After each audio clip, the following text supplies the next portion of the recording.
Alhamdulillahi Rabbil Alamin wal aqibatu lil muttaqin wala udwana illa 'alal zalimin. Ashhadu an la ilaha illallah wahdahu la syarika lah, ilahul awwalin wal akhirin. Wa ashhadu anna Muhammadan 'abduhu wa rasuluhu al-mab'uts rahmatan lil alamin. Allahumma salli wa sallim ala nabiyyina Muhammadin wa ala alihi wa sahabatihi ajma'in, amma ba'du. Hadirin Bapak Ibu, jemaah sekalian, jemaah salat subuh yang sama dimuliakan Allah Subhanahu wa taala. Kita kembali melanjutkan pelajaran kita untuk kita mencoba belajar sedikit demi sedikit dari kandungan atau mentadabburi ayat-ayat di dalam surah Al-Kahfi. Dan kemarin kita sudah menyebutkan terkait dengan sababun nuzul dari surah yang mulia ini, dan juga surah yang mulia ini merupakan isyarat dari Allah Azza wa Jal kepada Nabi kita sallallahu alaihi wasallam dan juga kaum muslimin saat itu untuk melakukan perjalanan hijrah meninggalkan Mekah menuju ke kota suci Madinah. Dan pada kesempatan ini kita masuk pada ayat yang ke-10 dari apa yang disebutkan Allah terkait dengan kisah pemuda Al-Kahfi tersebut. Nah, jamaah sekalian yang dimuliakan Allah Subhanahu wa taala, kemudian Allah mengatakan id awal fityatu ila al-kahfi faqalu rabbana atina min ladunka rahmah wa hayyi lana min amrina rasyada. Allah katakan di sini, dan ingatlah ketika para pemuda Al-Kahfi itu mencari tempat berlindung ke dalam sebuah goa. Lalu saat mereka tiba di goa itu, mereka mengatakan, mereka berdoa, Rabbana atina min ladunka rahmah wa hayyi lana min amrina rasyada. Ya Allah, ya Tuhan kami, berikanlah rahmah kepada kami dari sisimu, dan sempurnakanlah kepada kami petunjuk yang lurus dalam urusan kami ini. Kita tadabburi sedikit terkait dengan ayat ini, jamaah sekalian, di mana sebagaimana yang telah kita sampaikan kemarin, bahwa fityah yang disebutkan Allah di dalam ayat ini asal katanya adalah fata, jamaknya adalah fityah. Dan fityah sebagaimana yang kita sebutkan kemarin, yadullu 'alal qillah. Dia menunjukkan sesuatu yang secara jamak tapi tidak banyak. Sehingga para ulama kita mengatakan tidak lebih dari 10 orang pemuda Kahfi ini. Walaupun kemarin kita sebutkan di antara perbedaan pendapat di kalangan para ulama tafsir, berapa jumlah pasti dari pemuda Al-Kahfi ini. Tetapi yang masyhur, yang banyak disebutkan adalah berjumlah 7 orang. Maka fityah walaupun dalam bentuk jamak tetapi dia tidak lebih dari 10 orang.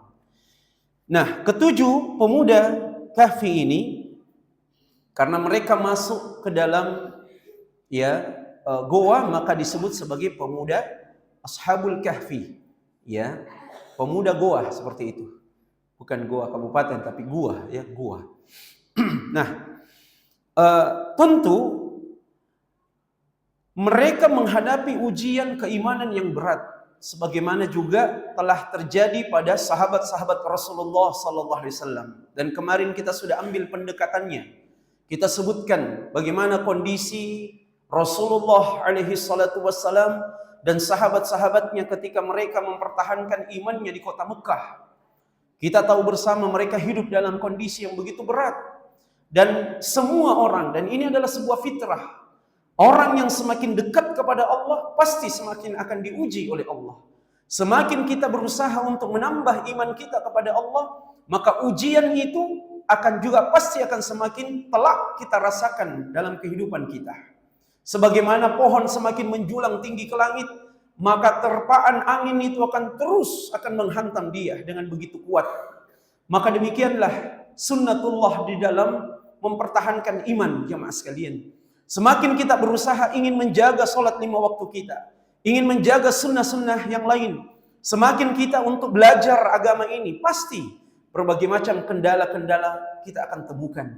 Maka demikianlah juga halnya pelajaran yang kita bisa dapatkan dari pemuda-pemuda Kahfi ini.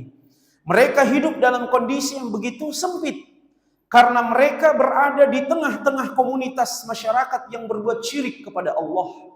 Dan tentu kita tahu bersama, dosa dan maksiat, apalagi sudah berbicara tentang persoalan syirik dan khurafat, jika dia merajalela di satu wilayah, satu tempat, maka tentu itu akan mengundang bala dari langit, mengundang datangnya musibah dari Allah Subhanahu wa taala.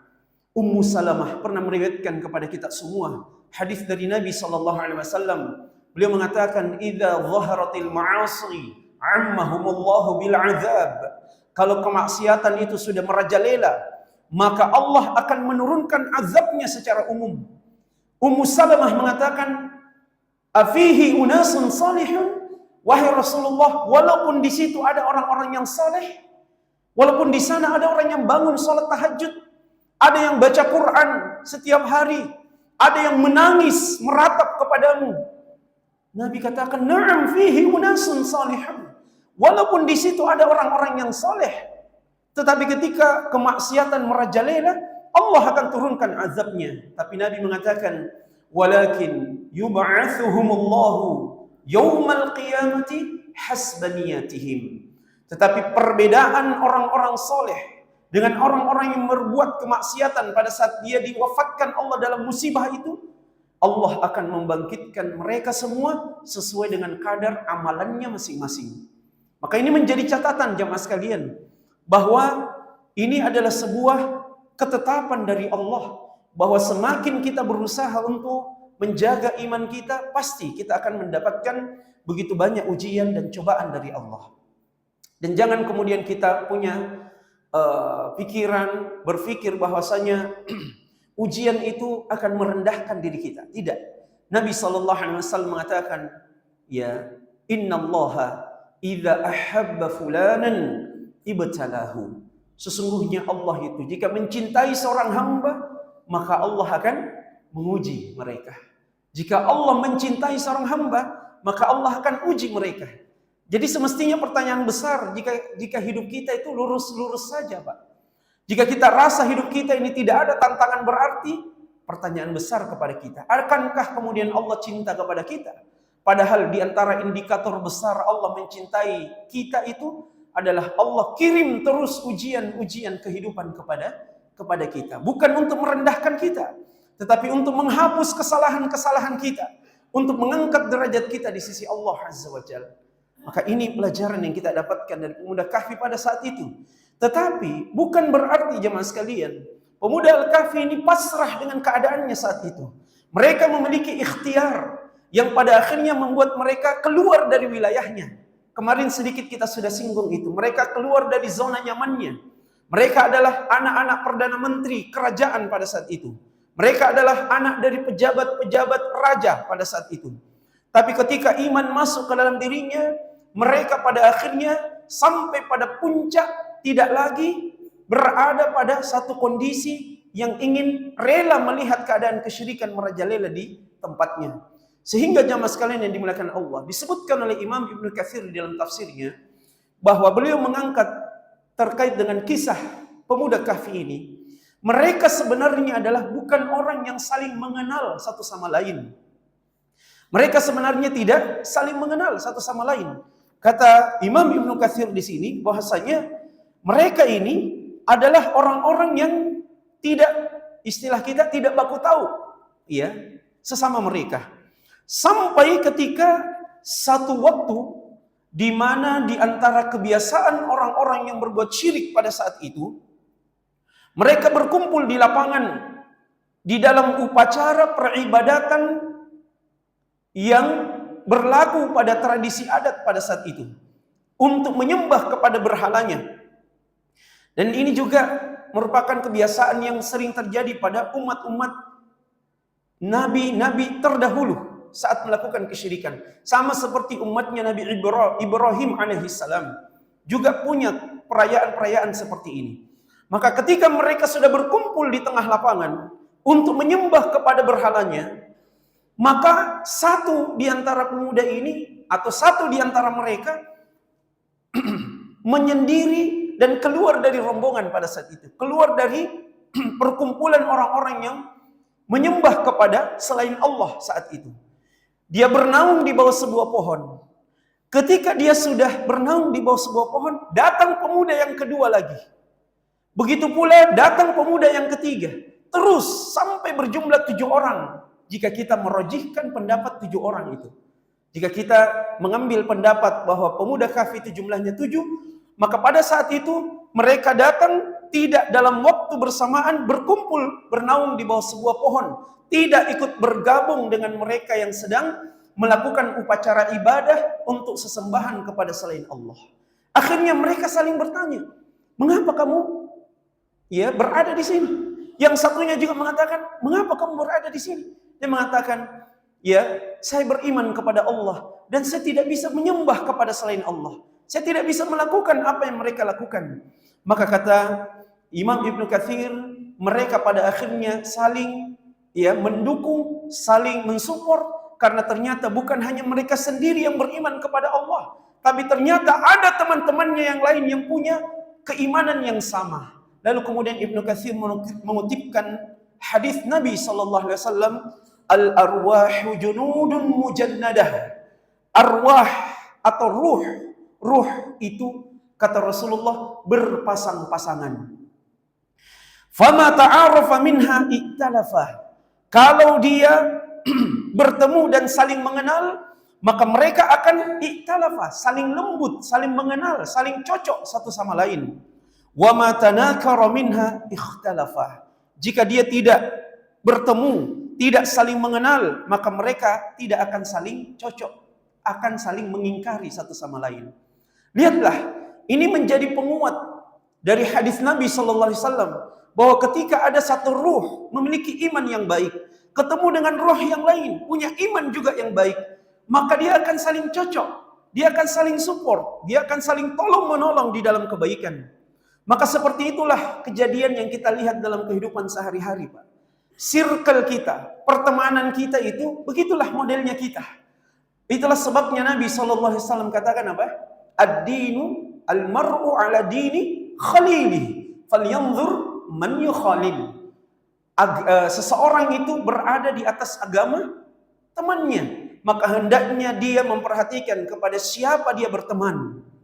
Pada hari kiamat, Allah Subhanahu wa taala mengutipkan penyesalan orang-orang yang salah pergaulan, orang-orang yang hidupnya salah circle pertemanannya. Allah katakan, wa yawma ya'addu adh-dhalimu 'ala yadayhi yaqulu ya laitani ittakhadhtu ma'ar rasuli sabila. Ya wailata laitani lam attakhidh fulanan khalila laqad adallani 'anil dzikri ba'da idz ja'ani, dan seterusnya. Ayat ini merupakan kutipan Allah pada orang-orang yang menyesal pada hari kiamat. Wa yawma ya'addu adh-dhalimu 'ala yadayhi. Hari ketika orang-orang zalim itu memasukkan jari jemarinya ke dalam mulutnya, kemudian mengatakan, seandainya saya dulu hidup mengikuti jalannya Rasul. Ya wailata laitani lam attakhidh fulanan khalila. Seandainya dulu saya tidak mengikuti si fulan, seandainya saya tidak mengikuti jalannya si fulan, laqad adallani 'anil dzikri ba'da idz ja'ani. Padahal telah datang peringatan kepada saya. Padahal telah datang kepada saya peringatan yang telah sampai kepada saya, namun saya tidak mengindahkan peringatan itu. Karena apa? Ada teman-teman yang menghalangi. Maka jemaah sekalian, ini pentingnya sebuah circle pertemanan, atau kalau kita bahasa kekiniannya, bergabung di grup-grup yang mengingatkan kita pada kebaikan. Bukan justru hanya mengajak untuk melakukan kemaksiatan, melakukan perbuatan sia-sia dan seterusnya. Maka inilah yang terjadi pada pemuda Kahfi dan menjadi pelajaran bagi kita. Bahwa mereka bertemu satu sama lain, cocok keimanannya, ruhnya, jiwanya antara orang yang mukmin dengan mukmin yang lain, dia pasti akan saling menguatkan satu sama lain. Makanya ini kita harapkan di semua pengurus-pengurus masjid jamaah, jika kita betul datang ke masjid untuk ibadah kepada Allah, jika betul kita ke masjid untuk memakmurkan masjid ini, Jika betul kita mau mengurus masjid dengan baik, maka sebenarnya tidak harus ada atau tidak mesti ada yang namanya percekcokan, ya, yang sifatnya hal-hal yang urgen. Kalau sekadar diskusi-diskusi, kemudian perselisihan pendapat di dalam rapat, itu tidak masalah. Tetapi ketika dia sampai bercekcok sehingga dia berselisih paham, tidak lagi datang ke masjid gara-gara persoalan itu di masjid. Nah, ini apa tujuan kita datang ke masjid? Apa tujuan kita untuk mengurus masjid? Ya, apakah kemudian kita datang bukan untuk Allah? Jika semua tujuannya karena Allah, kita datang karena iman kita, mengurus masjid kah, meramaikan masjid kah, maka pasti hati ini akan iktalafah, kata Nabi SAW. Tadi hadisnya. Maka pasti dia akan lembut, saling lemah satu sama lain, saling melembutkan satu sama lain, dan saling akan cocok satu sama lain. Nah, hadirin yang dimuliakan Allah Subhanahu wa taala. Kemudian pemuda Kahfi ini masuk ke dalam goa, dan perhatikan kalimat Allah di sini. Faqalu. Ketika tiba di dalam goa, tidak ada yang dia lakukan kecuali langsung berdoa kepada Allah. Kalimat faqalu ini, ya, Allah tadi katakan id awal fityatu ilal kahfi faqalu. Ketika mereka masuk ke dalam goa, faqalu, mereka kemudian mengatakan. Kalimat ini, ya, para ulama mengajak kita untuk tinggal sejenak pada kalimat faqalu. Tidak langsung kemudian kita lewati pelajarannya di situ. Kalimat faqalu ini khususnya pada huruf fa, maknanya adalah mereka bersegera, mereka langsung, sehingga yang dilakukan oleh pemuda Kahfi pada saat itu bukan melakukan hal-hal yang lain. Yang dilakukan pada saat itu pemuda Kahfi adalah mereka langsung berdoa kepada Tuhannya, berdoa kepada Allah. Dan itu menunjukkan pelajarannya kepada kita semua bahwa orang yang imannya baik, orang yang imannya itu kuat, pasti hatinya akan selalu bergantung kepada Allah Azza wa Jalla. Segala hal yang dia dapatkan dari persoalan-persoalan kehidupannya, langsung dia serahkan kepada Allah. Langsung dia mau libatkan Allah di dalamnya. Maka jemaah sekalian yang dimuliakan Allah, ketika pemuda Kahfi masuk ke dalam goa, dia langsung serahkan urusannya kepada Allah. Ya Allah, tunjukilah kepada kami. Berdoa pemuda Kahfi ini agar diberikan rahmahnya, agar disempurnakan keberkahan dan ditolong oleh Allah dari permasalahan yang mereka hadapi. Sehingga ini memberikan pelajaran kepada kita semua jamaah sekalian yang dimuliakan Allah. Libatkan Allah dalam semua urusan kita, apapun itu. Libatkanlah Allah dan jadikan hati kita tergantung hanya kepada Allah. Jangan kemudian sebaliknya, kita gantungkan harapan kita kepada selain Allah, kita pasti akan kecewa. Semakin kita bergantung kepada selain Allah, kepada manusia misalnya, maka semakin itu juga kita akan dikecewakan oleh manusia tersebut. Tapi beda halnya ketika kita bergantung hanya kepada Allah. Semakin kita menempatkan Allah pada posisi yang tertinggi di dalam keimanan kita. Ketika kita bergantung hanya kepada Allah, pasti Allah akan memberikan jalan di luar dari apa yang kita perkirakan sebelumnya. Saya ambil contoh untuk menguatkan ini jemaah sekalian. Nabiullah Ibrahim alaihissalam juga berada di usia pemuda saat itu.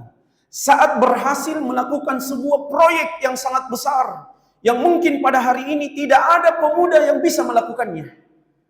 Kita kenal Nabi Ibrahim itu menghancurkan berhala-berhala yang sangat banyak saat itu. Satu negeri, bahkan ketika Allah mengatakan bagian-bagian akhir dari surah An-Nahl, Allah katakan inna Ibrahim kana ummatan qanitan lillah. Sesungguhnya Nabi Ibrahim itu satu orang, tapi kekuatannya sama seperti satu umat, kata Allah. Inna Ibrahim kana ummatan. Allah sebutkan Nabi Ibrahim itu seperti satu umat. Satu orang, tetapi proyek yang dia kerjakan dan dia selesaikan sama pekerjaan seperti satu umat. Bayangkan, satu orang, tapi imannya satu orang ini bisa mengalahkan iman dari banyak orang. Itulah Nabi Ibrahim alaihissalam. Apa yang dilakukan pada saat itu? Dia menghancurkan sesembahan yang dilakukan oleh seluruh masyarakatnya. Makanya di antara Ya, di antara penafsiran dari kalimat inna Ibrahim kana ummatan itu, bahwa ya ini ada satu buku ditulis oleh Profesor Dr. Nasir Al-Umar, ada buku di rumah, beliau pernah hadiahkan waktu datang ke sini ke Makassar. Tadabbur dari kalimat inna Ibrahim kana ummah. Jadi satu ayat itu menjadi satu buku penjelasannya. Kalimat inna Ibrahim kana ummatan. Maka beliau sebutkan beberapa penafsiran dari kalimat itu, bahwa saat itu kenapa Allah menyebutkan Nabi Ibrahim satu orang tapi sama seperti satu umat? Karena hanya Nabi Ibrahim yang beriman kepada Allah pada saat itu. Hanya satu orang yang beriman kepada Allah. Sehingga yang lain ini walaupun banyak jumlah kepalanya, tapi ketika dia tidak beriman kepada Allah, istilahnya tidak direkeng, tidak dihitung dirinya. Sehingga satu orang yang beriman itu jauh lebih berat, jauh lebih istimewa daripada banyak tapi tidak berkualitas dengan imannya. Apa yang terjadi sehingga Nabi Ibrahim bisa seperti itu? Beliau menghancurkan berhala-berhala dan itu di usia pemuda. Allah sebutkan di dalam surah Al-Anbiya, qalu sami'na fatan yadhkuruhum yuqalu lahu Ibrahim. Ketika Nabi Ibrahim memanfaatkan umatnya keluar pada saat itu ke lapangan untuk menyembah kepada tradisi penyembahannya kepada berhalanya, dia mendatangi satu rumah ibadah yang memang sehari-hari dilakukan oleh umatnya untuk beribadah kepada selain Allah. Di dalamnya banyak patung-patung dan satu yang paling besar. Semua yang kecil ini dihancurkan Nabi Ibrahim dengan kapaknya dan disisakan satu yang paling besar. Dan Nabi Ibrahim gantungkan kapak itu di leher patung yang paling besar. Kemudian dia tinggalkan. Ketika orang-orang kembali dan melihat patung-patungnya yang disembah itu sudah hancur berantakan, akhirnya keluarlah kalimat yang dikutipkan Allah tadi. Qalu sami'na fatan. Mereka mengatakan, saya mendengarkan fatan. Fatan itu kalimat dari fityah. Fatan dan fityah itu satu akar kalimat yang sama. Kalau fityah itu bentuknya jamak, ya 3 orang lebih. Kalau fatan itu 1 orang. Fatan itu 1 orang. Maka mereka mengatakan, saya mendengarkan ada seorang pemuda yang suka menyebut Tuhan-Tuhan kita ini. Jadi Nabi Ibrahim saat melakukan pekerjaan menghancurkan berhala-berhala itu, beliau berada di usia pemudanya. Di usia pemuda. Akhirnya, Raja Namrud pada saat itu memerintahkan prajurit-prajuritnya, tangkap pemuda yang bernama Ibrahim itu. Dibawalah Nabi Ibrahim alaihissalam. Dan apa yang terjadi jamaah sekalian? Kekuatan Nabi Ibrahim ini seperti yang dikatakan tadi, inna Ibrahim kana ummah. Karena begitu besar, sang raja perintahkan prajurit-prajuritnya mengumpulkan kayu bakar selama 3 bulan lamanya. 3 bulan lamanya diperintahkan untuk dikumpulkan kayu bakar. Membakar 1 orang pemuda yang namanya Ibrahim. Dilucutkan pakaian-pakaiannya pada saat itu. Nabi Ibrahim ditelanjangi dalam keadaan terikat di alat pelontar. Karena kita bisa bayangkan kayu bakar yang dikumpulkan 3 bulan seperti apa tumpukannya yang terjadi pada saat itu. Sehingga api yang dikobarkan itu besar sekali. Bahkan disebutkan dalam hadis, seandainya ada burung yang terbang ke langit langsung jatuh hangus karena kobaran api yang begitu dahsyat. Sehingga Nabi Ibrahim pun tidak bisa dimasukkan dibakar dalam keadaan manual. Mesti pakai alat pelontar. Dari jarak sekian dilontarkan Nabi Ibrahim mendarat masuk ke tengah api. Tapi sebelum itu dilepaskan semua pakaiannya. Sehingga disebutkan dalam hadis yang diriwayatkan oleh Imam Bukhari bahwa manusia yang paling pertama mendapatkan pakaian pada hari kiamat adalah Nabi Ibrahim alaihissalam. Karena ketika hidup di dunia beliau diperlakukan seperti itu oleh umatnya. Dibakar hidup-hidup pada saat itu. Dan disinilah kemudian pelajarannya yang kita kaitkan dengan fityah ini. Pemuda Al-Kahfi ini. Ketika berada di atas udara. Wa ma yatanazzalu illa bi amri rabbi. Turun malaikat Jibril atas perintah dari Tuhannya. Malaikat Jibril mengatakan kepada Nabi Ibrahim, ya Ibrahim, alaka hajah. Wahai Ibrahim, apakah engkau butuh bantuan?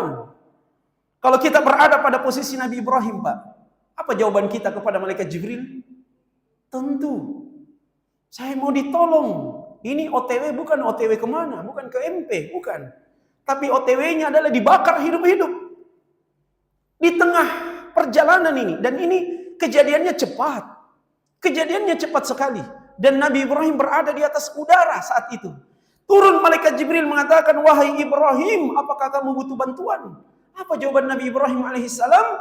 Ammalaka ya Jibril fala. Bantuan darimu wahai Jibril, tidak, saya tidak butuh.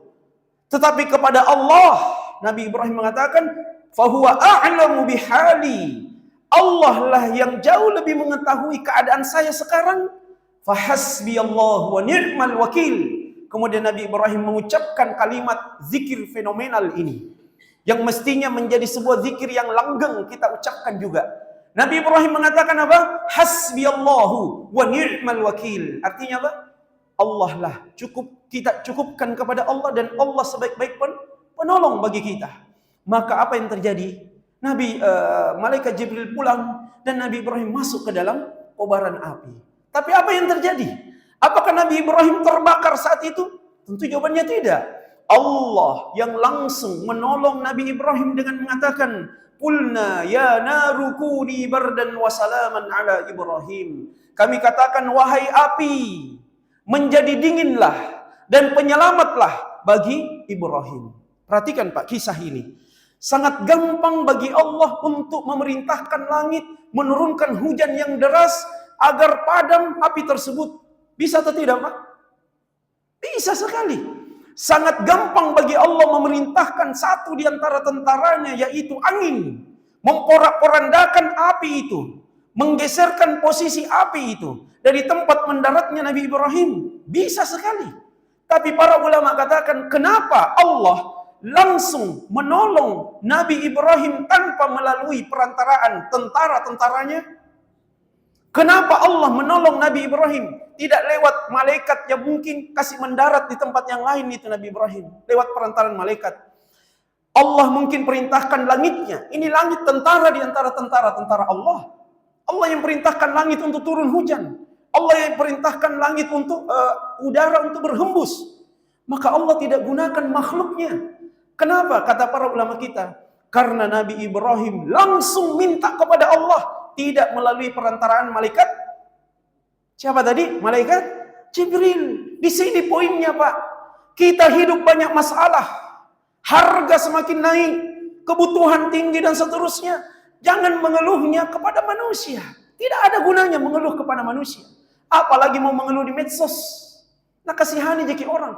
Jadi bahan gunjingan saja. Kita sudah dihianati. Kita dibodoh-bodohi. Aturan semakin bobrok. Dan seterusnya, menegakkan kedisiplinan hancur berantakan. Kepada siapa kita bergantung sekarang? Tunjukkan iman kita bahwa kita adalah orang yang beriman. Kita punya Tuhan yang maha kuasa. Kita punya Allah yang tidak pernah tidur, yang terus mengurus makhluknya.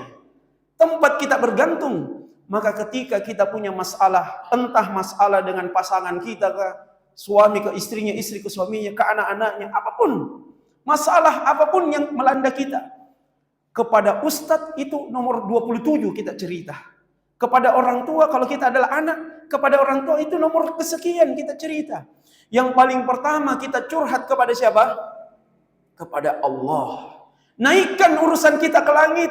Sampaikan di dalam doa-doa kita. Sampaikan di dalam sujud-sujud kita kepada Allah. Sampaikan proposal itu. Proposal dari masalah kita itu untuk diminta solusinya kepada Allah.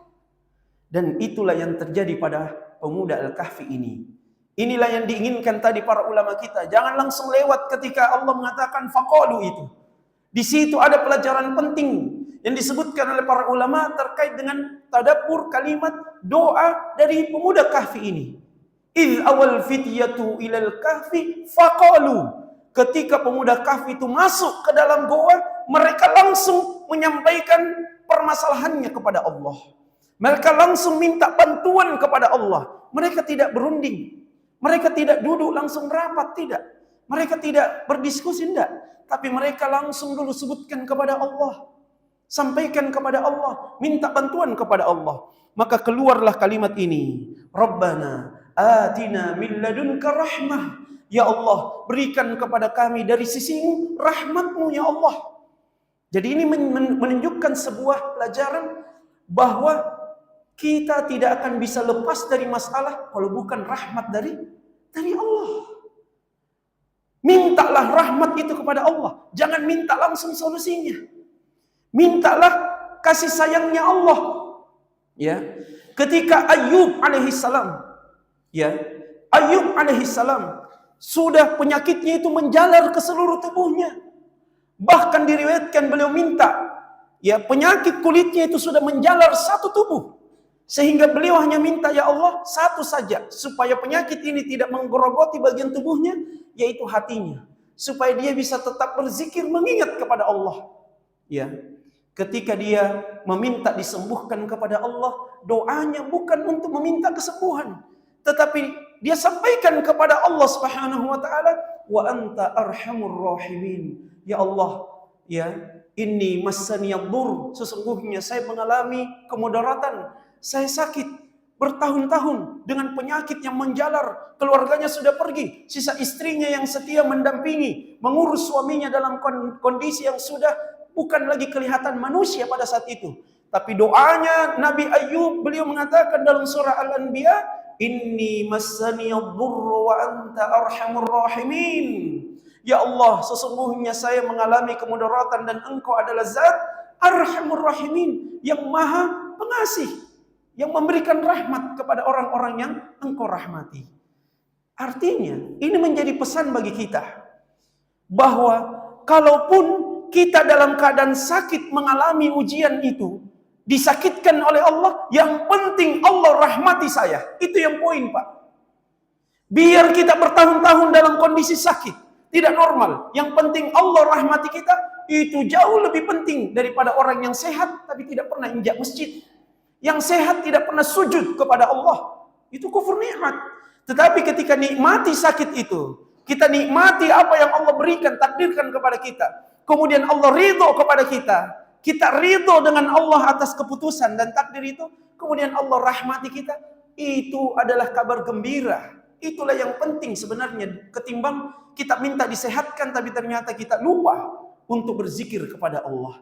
Kita sehat tapi lupa untuk ibadah tepat waktu. Beda halnya ketika kita sakit. Kita sakit, dekat waktu sholat kita sudah siap-siap. Itu lebih indah. Dan itu bukan merupakan sebuah bentuk kehinaan. Sehingga tidak boleh seorang beriman itu merasa bahwa nada apa itu azabnya. Ya karena dulu begini. Tidak boleh kita berpikir seperti itu kepada orang lain. Ya, tidak boleh seperti itu. Sama seperti seorang wanita yang bertaubat kepada Nabi SAW dari dosa zinanya. Dari dosa zinanya. Sampai pada akhirnya, karena kisahnya cukup panjang, sampai pada akhirnya dirajam wanita itu. Dia betul-betul ikhlas untuk minta dirajam oleh Rasulullah. Dia betul-betul ikhlas bertobat saat itu. Sampai anaknya sudah lepas susuan dari dia masih datang kepada Nabi SAW mengakui dosanya. Ditanam setengah badan, dilempari dengan batu yang ukurannya tidak besar, tidak kecil, sampai dia mati. Khalid bin Walid diantara yang melempar itu penuh dengan kejengkelan. Dia mengatakan, rasakan ini wahai wanita pezina. Nabi tegur Khalid bin Walid, wahai Khalid, seandainya pertobatan wanita ini dibagikan kepada penduduk Madinah, maka pasti akan cukup. Dan ketika dia mendapatkan konsekuensi dari dosa zinanya itu, dia tidak akan dapat lagi di akhirat. Bayangkan, sehingga tidak boleh kemudian kita menyalah-nyalahkan orang yang mungkin sampai hari ini belum datang ke masjid, yang mungkin pada saat ini masih mabuk tengah jalan, yang mungkin pada saat hari ini tidak pernah melakukan puasa dan seterusnya. Besok dia bertaubat, kemudian dia menjadi orang yang ahli ibadah. Kemudian kita yang sehat ini ternyata besok ditakdirkan dengan kondisi yang lain, dan kita mati dalam kondisi yang lain. Sebagaimana yang dikatakan Nabi sallallahu alaihi wasallam, innal 'abda la ya'malu bi'amali ahli jannati hatta ma yakunu bainahu wa bainaha illa dhira'un fayasbiqu 'alaihi al-kitab fay'amalu bi'amali ahli an-nar fayadkhuluha. Ada di antara hamba yang beramal dengan amalan penghuni surga sampai jarak antara dia dengan surga tinggal satu jengkal. Kemudian takdir Allah mendahului dia. Dia beramal dengan amalan penghuni neraka, lalu dia masuk ke dalam neraka. Padahal tadi dia orang yang satu jengkal lagi masuk surga. Kemudian Nabi katakan, wa innal 'abda la ya'malu bi'amali ahli nar. Ada juga di antara hamba yang beramal dengan amalan penghuni neraka, hatta ma yakunu bainahu wa bainaha illa dhira', sampai jarak antara dia dengan neraka tinggal satu jengkal. Saking setiap harinya itu mabuk. Disaring balok. Saking setiap harinya dia main judi. Pokoknya ayam jago terus napegang. Pak Bitte jangan. Pokoknya tidak ada harapan kita lihat pernah hinjak masjid. Tapi kata Nabi SAW, fayasbiqu alaihil kitab. Takdir Allah mendahului dia. Fayamalu bi amali ahlil jannah. Lalu dia bertobat. Melakukan amalan-amalan penghuni surga. Kemudian dia mati dalam kondisi seperti itu. Dan dia pun masuk ke dalam surga. Itu konsep dalam agama kita, Pak. Subhanallah. Maka pemuda kahfi ini memberikan pesan yang sangat penting kepada kita semua. Bergantung itu hanya kepada zat yang maha agung, yaitu Allah Subhanahu wa ta'ala. Dan ketika kita minta diberikan solusi dari masalah kita, maka lihatlah bentuk doanya yang syar'i ini. Faqalu rabbana atina min ladunka rahmah. Dia mengatakan, ya Allah berikan rahmatmu. Padahal mereka sementara dalam kondisi buronan. Mereka dalam kondisi dicari-cari. Tapi yang mereka minta bukan, ya Allah mudah-mudahan mereka tidak dapat kami. Ya Allah palingkanlah mereka dari kami. Tidak. Yang diminta pemuda kahfi ini apa? Rahmah. Karena orang kalau sudah mendapatkan kasih sayang dari Allah, selesai urusannya, Pak. Dimudahkan segala urusannya. Orang kalau mendapatkan rahmat dari Allah, kemudaratan apapun, kalau bukan atas izin dari Allah, tidak akan sampai kepadanya. Tidak hanya rahmah. Kemudian dia mengatakan, wahayyi lana min amrina rasyada. Dan sempurnakanlah. Nah, perhatikan kalimatnya. Dan sempurnakanlah petunjukmu yang lurus bagi kami dalam urusan kami ini. Jadi mereka sudah meyakini, Pak, bahwa keimanan mereka itulah yang hak. Mereka sudah yakini Allah lah Tuhan mereka. Sudah menghujam di dalam dadanya pemuda kahfi ini keimanan yang kuat kepada Allah. Maka di sini pemuda kahfi minta kepada Allah, ya Allah tambahkan lagi kepada kami kekuatan keimanan di jalanmu ini. Tambahkanlah lagi kepada kami ini untuk bisa terus hanya bergantung kepadamu. Ini doa yang syar'i untuk kita minta kepada Allah. Mintalah kepada Allah supaya terus ditingkatkan keimanan, Pak.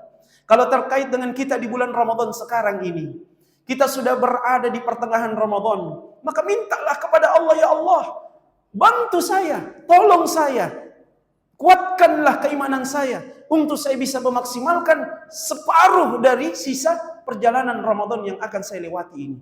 Kalau kemarin kita masih terlalu banyak alasan untuk tidak mengaji, untuk tidak tambah bacaan Quran kita, terlalu banyak kegiatan kita kemarin dan kelalaian kita, mintalah kepada Allah. Masukkan Allah di dalam urusan kita.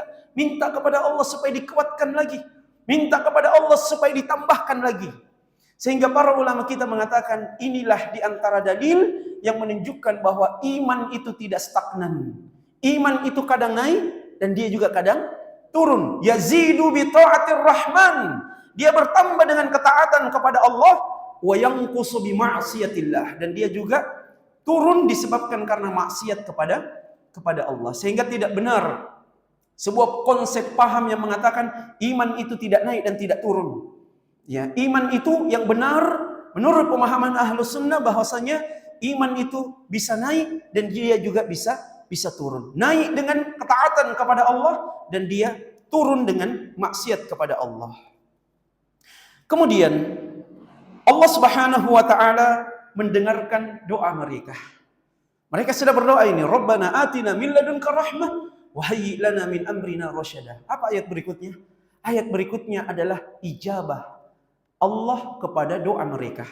Allah katakan, fadarabna ala adhanihim fil kahfi sinina adada. Kata Allah, maka kami tutup. Karena doanya mereka itu menggunakan kalimat fa juga, faqalu, maka Allah juga menjawab dan mengatakan fadarabna. Apa artinya, Pak? Kalau kita sudah paham tadi itu makna fa, maka Allah menjawab juga dengan menggunakan fa. Fa tadi bersegera, maka mereka bersegera berdoa. Maka Allah juga menjawab dengan mengatakan fadarabna, maka Allah pun segera mengijabah doa pemuda kahfi tadi. Apa bentuk ijabah Allah kepada pemuda kahfi ini? Fadarabna ala adhanihim fil kahfi sinina adada. maka kami tutup telinga-telinga mereka bertahun-tahun di dalam goa tersebut. Coba lihat. Tadi mereka minta rahmah. Ya Allah, berikanlah kepada kami rahmah dari masalah yang kami hadapi ini. Kami mohon rahmah-Mu ya Allah. Maka bentuk rahmahnya Allah, kasih sayangnya Allah, apa? Allah tutup telinga mereka. Bukan 1-2 hari. Bukan 1-2 tahun. Bukan 10-20 tahun. Tapi kata Allah di dalam ayat ini, sinina adada. Sinin itu jamak dari sanah. Sanah itu tahun, sinin itu banyak sekali tahunnya. Maka disebutkan bahwa mereka tinggal ditutup telinganya oleh Allah, tertidur dalam kondisi ditutup telinganya atau tidak berfungsi telinganya selama 309 tahun. 309 tahun. Berapa ya umur Indonesia sekarang kalau kita mau pikir, ya mas sekalian. Ini bukan waktu yang sederhana ini. 300 tahun. Lama sekali, panjang sekali masanya. Dan itulah bentuk kasih sayang Allah. Yang di dalam ayat-ayat berikutnya nanti, Allah lah yang kemudian membolak-balikkan mereka. Sehingga terjaga jasadnya.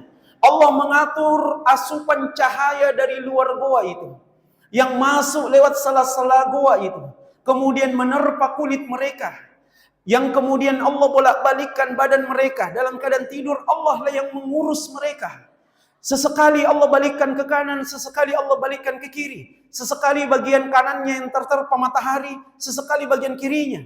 Begitu seterusnya sehingga mereka memiliki fisik yang utuh walaupun tertidur di dalam goa beralaskan tanah kemudian sampai 309 tahun. Itu caranya Allah memberikan jawaban kepada orang yang dirahmatinya. Kalau hanya sekadar minta solusi dari permasalahan, langsung to the point-nya, Pak. Ya Allah, berikanlah saya rezeki untuk saya bisa beli rumah. Terlalu kecil bagi Allah. Terlalu kecil, Pak. Tapi kalau pemuda kafir ini mintanya dari permasalahannya adalah rahmah dari Allah, sampai urusan yang mendetail diurus sama Allah. Bisa didapat poinnya ini, Pak? Jangan menjadi orang yang kecil, jadilah orang yang besar. Harapan yang besar kepada Allah supaya Allah pun memberikan sampai mengurus pada persoalan yang mendetailnya. Ketika kita dalam kondisi seperti itu, kita tidak khawatir lagi bagaimana istri kita saat kita meninggal nanti, bagaimana anak cucu kita nanti kita tinggalkan. Nah, di akhir dari kisah dalam surah Al-Kahfi, Nabi Musa dengan Nabi Khadir itu juga memberikan pelajaran kepada kita bagi orang-orang yang soleh, yang beriman kepada Allah walaupun diwafatkan Allah, dia meninggalkan anak keturunannya, Allah tetap urus mereka dengan caranya Allah. Jamaah sekalian yang dimuliakan Allah Subhanahu wa taala, kemudian mereka ditidurkan oleh Allah. Selama 309 tahun itu, ya, mereka ditidurkan oleh Allah dan Allah menutup telinga mereka. Dan ini menunjukkan bahwasanya indera telinga inilah yang menjadi sebuah alat indera yang inti pada saat itu. Bahwa ketika kita ketika kita tidur kemudian telinga ini terganggu dengan suara-suara, pasti kita akan bangun dari tidur. Maka yang Allah tutup di situ rapat adalah telinganya. Supaya ketika ada suara-suara yang mungkin mengusik dan mengganggu mereka, mereka tidak terbangun dari tidurnya. Sehingga Allah menutup telinga-telinga mereka. Nah, ini sudah masuk syuruk ya. Satu ayat lagi sampai kemudian Allah mengatakan tsumma ba'atsnahum lina'lama ayyul hizbaini ahsa lima labithu amada. Lalu kami bangunkan mereka agar mereka mengetahui manakah di antara kedua golongan itu yang lebih tepat dalam menghitung berapa lama mereka tinggal. Jadi di sini Allah menggunakan kalimat tsumma ba'atsnahum. Lalu kami membangunkan, atau kalimat ba'atsnahum di sini membangkitkan mereka. Seakan-akan mereka sudah diwafatkan sehingga Allah menggunakan kalimat ba'atsa, dibangkitkan. Karena memang kata para ulama kita, tidur secara bahasa itu juga wafat secara bahasa juga itu adalah an-naum. Tidur itu juga maknanya adalah wafat. Wafat juga adalah bagian dari an-naum.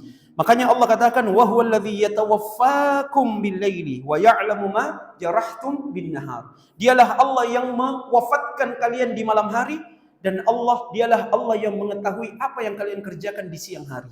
Jadi Allah menggunakan kalimat diwafatkan, itu artinya tidur. Wafat itu maknanya adalah tidur.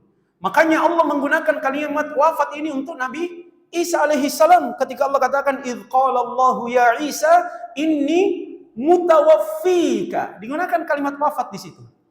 Ya idz qala Allahu ya Isa inni mutawaffika. Ketika Allah katakan wahai Isa inni mutawaffika, saya mewafatkanmu.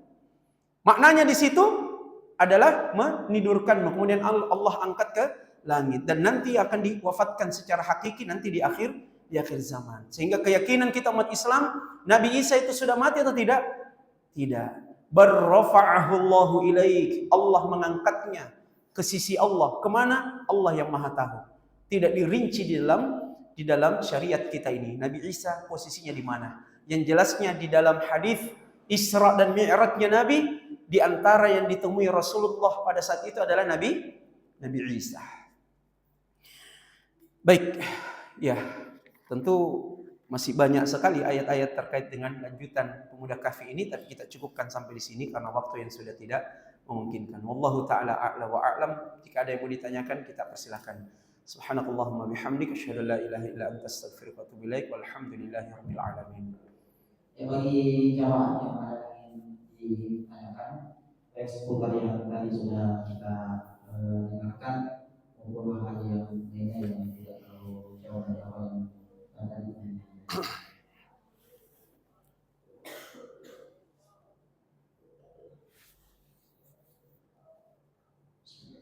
Assalamualaikum.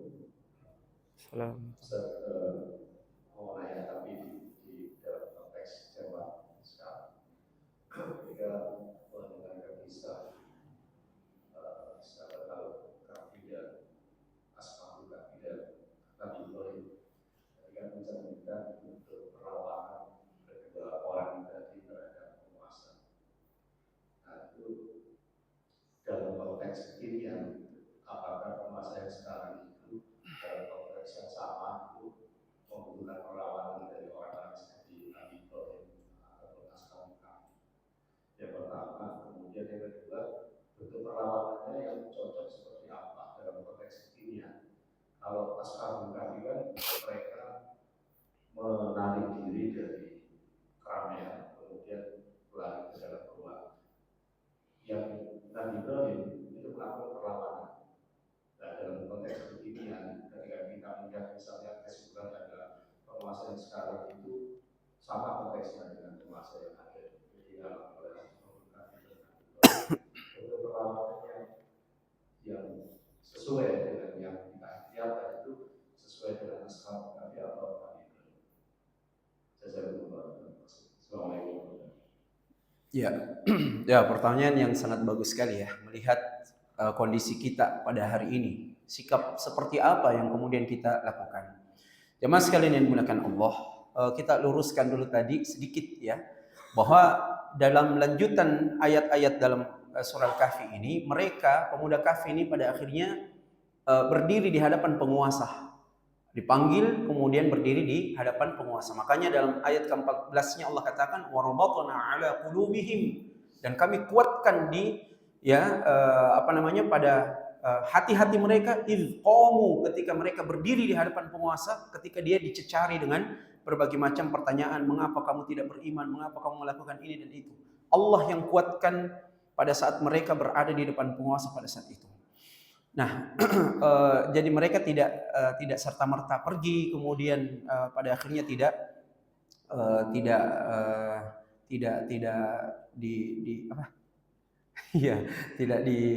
dihakimi oleh penguasa pada saat itu. Tetapi kalau ditanya bagaimana dengan pada hari ini kita menyikapi terkait dengan penguasa pada hari ini, tentu kita silahkan berjalan sesuai dengan konstitusi yang ada. Negara kita ini adalah negara hukum, dan rambu-rambu terkait dengan urusan ini telah ditetapkan Nabi di dalam sunnah-sunnahnya. Tidak boleh kemudian kita memberontak kepada pemerintah yang sah. Itu sudah jelas bagian dari syariat agama kita ini yang wajib kita pegangi sebagai seorang muslim.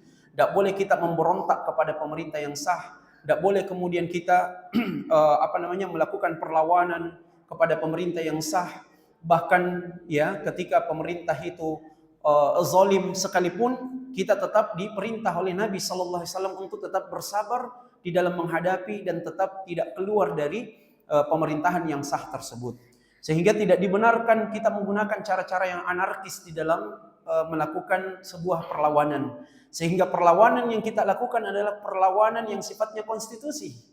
Perlawanan yang sifatnya konstitusi, tidak keluar dari aturan negara kita yang sah, tidak melanggar hukum, dan tidak berhadapan dengan perkara-perkara pidana maupun perdata. Nah, ini tentu saja hal yang umum yang harus kita pegang teguh ya sebagai seorang muslim yang taat kepada Allah dan Rasulnya.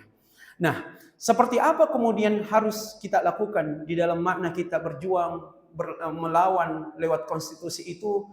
Maka pada hari ini jamaah sekalian yang dimuliakan Allah, kita butuh berjuang dengan ilmu yang benar.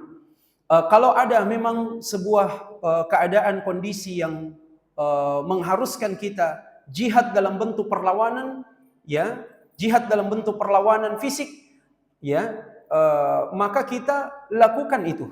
Tetapi karena berhubung negeri kita ini belum ada syarat-syaratnya untuk kita turun di dalam jihad dalam bentuk fisik, dan itu memang hari ini alhamdulillah tidak ada yang melarang kita untuk ibadah, tidak ada yang mencegah kita, tidak ada yang begini dan begitu, sehingga jihad dalam bentuk perlawanan fisik ini tidak ada dalam hukum syar'inya saat ini. Tetapi jihad itu tidak sampai di situ maknanya. Jihad dengan dakwah, jihad dengan ilmu, inilah yang dituntut bagi kita pada hari ini. Kenapa pada hari ini begitu banyak orang-orang yang nyeleneh di dalam mengurus misalnya negara? Kita tidak mengatakan pemerintahan ini bagaimana dan bagaimana, tetapi kita realistis. Saat kemudian ternyata pada hari ini semua dikawe-kawekan, semua dioplos, semua dipalsukan, sampai yang tidak dioplos lagi sekarang. Sampai yang paling terakhir saya lihat ada gas lagi, gas LPG juga yang dioplos. Saya tidak tahu bagaimana itu cara mengoplosnya, tetapi ya emas sudah dipalsukan, ya minyak juga dikurangi takarannya, secara massal sedemikian rupa terjadi di tengah-tengah masyarakat kita.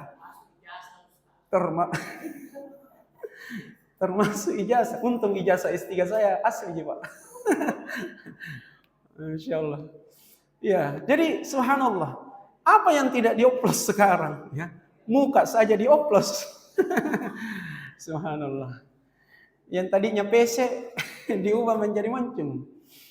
Ya, itu karena kerusakan moral. Kalau saya mengatakan ini karena kerusakan moral kita, akhlak kita, ya, kerusakan moral dan akhlak. Padahal Nabi SAW itu akarnya sudah disebutkan. Innama bu'ithu liutammima makarimal akhlak. Allah tidak mengutus saya kecuali untuk menyempurnakan akhlak. Karena orang ketika mendapatkan amanah kemudian dia tidak berakhlak, hancur. Tidak akan bisa. Makanya tidak benar itu ketika dipisahkan negara dengan agama. Seperti inilah jadinya ketika negara diurus oleh orang-orang yang tidak beragama. Ya mungkin kalau identitas Islam, tapi apa gunanya hanya sekadar identitas saja. Tapi nilai-nilai agamanya dia tidak tuangkan dalam kehidupan sehari-harinya. Ya, sehingga dia disuap, sehingga dia korupsi, sehingga dia begini dan begitu. Karena tidak on mode agama di dalam dirinya. Maka inilah yang terus kita perjuangkan. Ya, inilah yang harus kita sebagai orang tua untuk mendidik anaknya. Kita sebagai pendidik, guru, dosen, apapun itu, didik anak murid-murid kita supaya menjadi orang yang berakhlak, bukan sekadar cerdas dari segi akademik. Tidak ada gunanya itu. Nilai ya kemudian ya IPK kita 4,0 tetapi akhlaknya buruk, atau bahasa kekiniannya itu Pak, attitude-nya tidak baik, sikapnya, sopan santunnya tidak baik, dikali 0 semuanya. Kalau saya mau rinci lagi ini bisa panjang. Nabi SAW mengatakan begini, wa inna su'al khuluqi yufsidul amala kama yufsidul khallu wal asal. Sesungguhnya akhlak yang buruk itu rusak, bisa menghapuskan amalan yang dilakukan seorang hamba. Perhatikan kalimatnya. Kama yufsidul khallu wal asal. Sebagaimana ketika madu tercampur dengan cuka. Jadi ada Nabi mendatangkan contoh dalam hadis ini. Ada madu, ada cuka. Madu, ada cuka. Madu ini akan rusak kata Nabi ketika tercampur dengan cuka. Yang tadinya kita minum untuk menyembuhkan berbagai macam penyakit atas izin dari Allah kepada kita. Tapi dia tidak bisa lagi menyembuhkan. Kenapa? Tercampur dengan cuka. Maka rusak kandungannya. Tidak bisa diapa-apai lagi nih. Maka demikianlah perumpamaannya bagi amalan yang dilakukan oleh hamba yang rusak moralnya, rusak akhlaknya.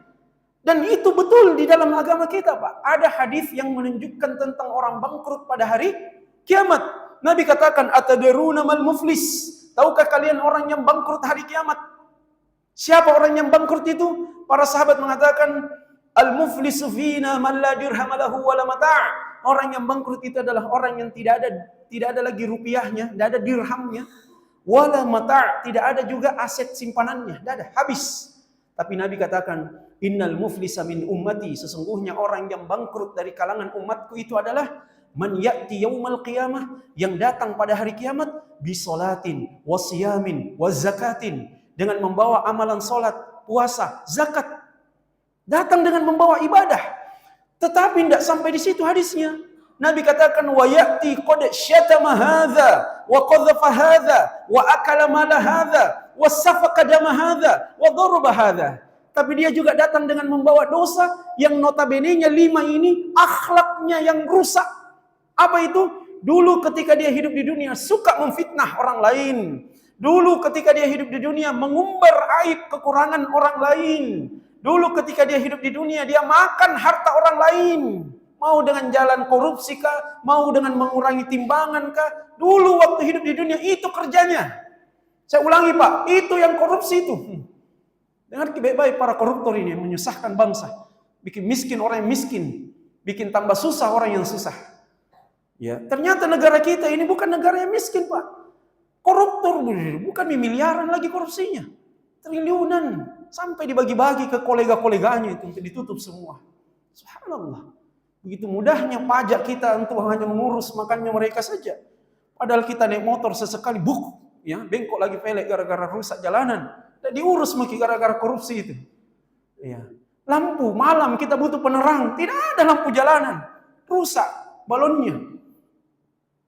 Kita bilang negara kita semiskin inikah jalan poros provinsi ini? Ternyata hartanya dibawa kemana? Itu saya jengkel ini Pak. Karena saya pengguna jalan biasa pergi taklim di Takalar pulang. Ya jalan poros ini kasihan. Gelapnya. Subhanallah. Jengkel hati kadang-kadang. Dan banyak orang kecelakaan gara-gara itu. Coba. Siapa yang mau tanggung jawab itu Pak? Umar bin Khattab waktu jadi presidennya kaum muslimin. Dia bilang begini.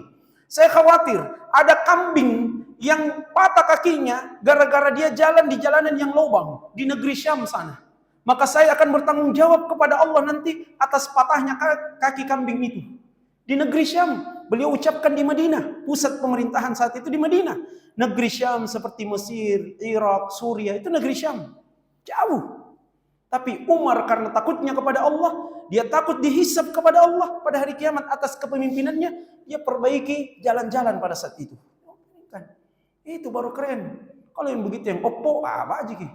Ya, mengurus kita dengan baik, memakan harta orang lain, kemudian dia menumpahkan darah bahkan menghilangkan nyawa orang lain. 5 dosa akhlak yang buruk ini. Apa kata Nabi? Fayu'ta hadza min hasanatihi wa hadza min hasanatihi. Diambil kebaikan-kebaikannya. Tadi salatnya, puasanya, zakatnya. Kalau dia haji diambil hajinya, dia baca Quran diambil bacaan Qurannya. Diambil amalannya dibagikan kepada orang yang pernah dia zalimi. Nah ini yang bikin kita tenang sebenarnya. Kalau ada orang yang zalimi kita, ada oknum-oknum pejabat yang menzalimi kita, tenang-tenang saja Pak. Ya, enggak usah berkuar-kuar, enggak usah digibah, enggak usah diapa-apai di medsos itu. Karena jangan sampai kita juga ikut kejelekan mereka. Jangan sampai kita juga ikut dengan sifat mereka. Ya, kita balas keburukan dengan keburukan. Tenang-tenang saja. Ya, cukup saya pote-pote di sini dulu. Tenang-tenang saja. Karena amalan mereka akan diberikan kepada orang yang dizalimi. Tidak sampai di situ lagi. Nabi katakan fa in faniyat hasanatuhu qabla ma yuqda alaihi. Kalau kebaikannya habis, ibarat air dalam botol, habis airnya, habis amalnya, Dosanya masih banyak. Bayangkan kalau triliun uang dia bawa. Dosanya masih banyak. Masih banyak orang ini yang dia zalimi. Kata Nabi, ukhidha min khotoyahum thumma turihat alaihi. Diambil dosanya orang itu, kita ini yang terzalimi, diambil dosa tak di hari kiamat, diberikan kepada dia yang pernah ambil harta kita, yang pernah ambil hak kita, yang pernah makan harta kita, yang pernah fitnah kita dan seterusnya. Diberikan kepada dia. Tidak sampai di situ. Nabi tutup hadisnya dengan mengatakan, "Tsumma turiha finnar." Kemudian dia dilemparkan ke dalam neraka. Itu ujungnya orang yang moralnya rusak. Walaupun dia bangun masjid, walaupun dia begini dan begitu, walaupun dia sholat, walaupun dia puasa Ramadan, walaupun dia zakat, tapi ketika akhlaknya buruk, dia melakukan amalan-amalan kezaliman kepada manusia, terancam pahalanya dihilangkan oleh Allah. Allah katakan, wa qadimna ila ma'amilu min amalin faja'alnahu haba'an mansura. Kami nampakkan amalan pada hari kiamat dan kami jadikan amalan itu seperti debu yang ditiup oleh angin. Wallahu taala a'la wa a'lam. Sekira cukup nih. Ya, sekira cukup sekian dulu untuk kita subuh hari ini. Insyaallah kita akan lanjut di pertemuan subuh yang akan datang. Kita akhiri dengan membaca alhamdulillahirabbil alamin. Subhanakallahumma wa bihamdika, asyhadu an la ilaha illa anta, astaghfiruka wa atubu ilaik. Assalamualaikum warahmatullahi wabarakatuh.